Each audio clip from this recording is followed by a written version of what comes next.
Hi friends, আজকে আমি দেখাবো শর্টকাটে ধোকার ডালনা কী করে হয়। একটা গরম একটু উষ্ণ গরম জলের মধ্যে ধোকার মিক্সারটাকে ভালো করে গুলে আধা ঘন্টার জন্য আমাকে রেখে দিতে হবে। এরপরে আধা ঘন্টা পর আমাকে কড়াই একটু তেল দিয়ে মিক্সারটাকে ভালো করে নাড়াচাড়া করে নিয়ে জমিয়ে নিতে হবে।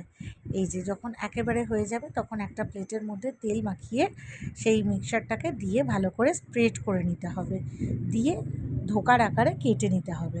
চৌকো চৌকো বা তোমরা যেরকম শেপে ইচ্ছা কাটতে পারো।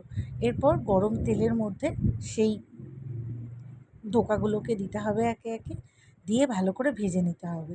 আর হ্যাঁ, ভাজার সময় মনে রাখতে হবে যেন ধোকাগুলো পুড়ে না যায়। আর কম গ্যাসে রান্নাটা করতে হবে, কারণ নাহলে ভেতরটা কাঁচা আর উপরটা পুড়ে যাবে। এরপর আমি কড়ার মধ্যে গোটা গরম মশলা আর শুকনো লঙ্কা নিলাম, দিয়ে এটা যেই একটু ভাজা ভাজা হয়ে গেল, এইবারে আমি একটা পেস্ট দিয়ে দিলাম। এটার মধ্যে রয়েছে টমেটো, আদা আর কাঁচা লঙ্কা। আর আমি সামান্য একটু চিনি দিয়েছিলাম একটু মিষ্টির জন্য। আর এর মধ্যে দিয়ে দিলাম হলো একটু হিং। দিয়ে আমাকে এবারে এটাকে ভালো করে কষাতে হবে। এর সময় আমাকে দিয়ে দিতে হবে নুন, হলুদ আর জিরে গুঁড়ো। দিয়ে আমি ভালোভাবে এটাকে কষাচ্ছি। ভালোভাবে কষিয়ে নিয়ে একটুখানি জল দিতে হবে। ভালো করে গাঢ় গাঢ় করে এটা হবে, কিন্তু সামান্য জল না দিলে মশলাটা পুড়ে যেতে পারে।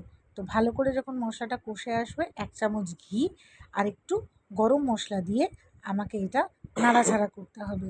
দেখো আমার মশলাটা কিন্তু রেডি হয়ে গিয়েছে ভালোভাবে।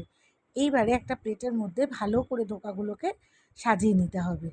এরপরে আমি এই ধোকাগুলোর ওপরে এই গ্রেভিটাকে বেশ ভালো করে দিয়ে দিলাম, দিয়ে কিছুক্ষণ জন্য রেখে দিলাম।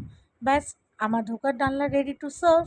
গরম গরম ভাতের সাথে নিরামিষের দিনে জমে যাবে।